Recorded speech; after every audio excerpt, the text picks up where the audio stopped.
everybody, this is Tim Wolf, and today I'm talking about how to level up your songwriting, or what I learned from my song coach, Rick Beresford, who's a hit songwriter and been a professor at Belmont University for over 20 years. Anyway, so here is a quick summary of 4 things that he said to raise your professional intuition, your PI, professional intuition. I think that's his term. Number 1, analyze hit songs. Go online, get the lyric sheet of your favorite song, preferably recent if you want to write contemporary stuff.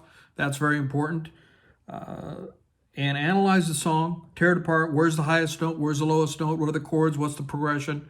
And he says when he teaches at Belmont, he has his students do this every day as an assignment. It's pretty intense. If you really break it down, it could take an hour or 2 to break down every song. But by doing that, you learn from the masters. So basically, and you raise your professional intuition. That's number 1. Number 2, this may be a little counterintuitive, but read great literature and great poetry. The great authors, John Steinbeck, Mary Oliver, Faulkner, and these are not songwriters, but they're great with the printed word, the written word. And he recommends doing that. This would be maybe a little counterintuitive, but it is going to the deep well of great writing, even in a different genre, not music. 3, write creatively every day and push your limits. Now, I don't necessarily do that. My goal is I have a routine where I do what I call morning pages. And he talked about morning pages where there's different ways of doing it, but in the artist way, Julie Cameron talks about it. And there's another writer who talks about it, but it's basically, in fact, a number of songwriting coaches have talked about this. Pat Patterson talks about doing it.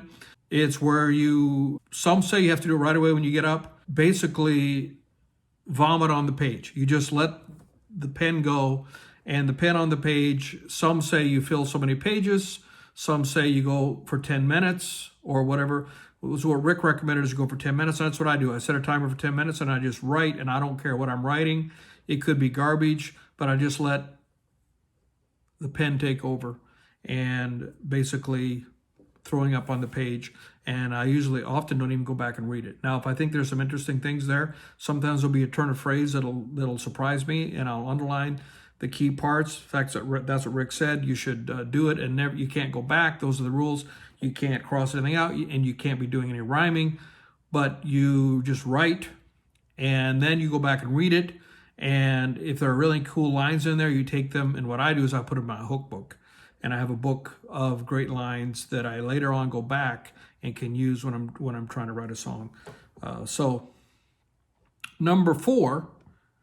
Get critiqued by professionals, and you got to hear 100 times, 1,000 times that this sucks. Take your beatings. I remember him saying, take your beatings. But every time you get critiqued by professionals, you get a professional perspective. And then he said an interesting thing. He said, wiggle your artistry into a commercial area. When you merge your artistry in, it's got to be commercial. I mean, you can be super artistic, but if it's not commercial, it's not going to generate any income. And so you can do music and not even thinking about the commerce of it, but it won't sell and not many people will hear it. So there's that gray area where it's artistic and then it's also commercial. And so you wiggle your way in that. And he also talked about, he said, we have 2 voices. We have our copy voice and our original voice. And it's a balance of the 2. Copy voice is where you basically try to copy what's already there, and then you try to cultivate your original voice so you can be unique and have your own voice and create something new.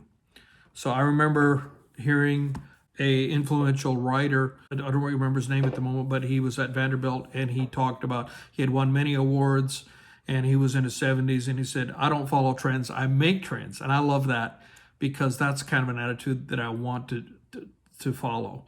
But there's always a balance of having commercial success, generating revenue, because we all have to live and we all need money to live. So there's often considerations in that regard. But the best artists are able to go free and try to make trends. So anyway, those are the things that I learned, the 4 things I learned. My song coach, Rick Beresford, and they were to study hit songs, to read great literature, to write every day, whether that's through morning pages or another way, and to get critiques and take your beatings. And doing those things, you can raise your professional intuition, and that'll raise your level of songwriting. So that's all for today. This is Tim Wolf. We'll see you next time.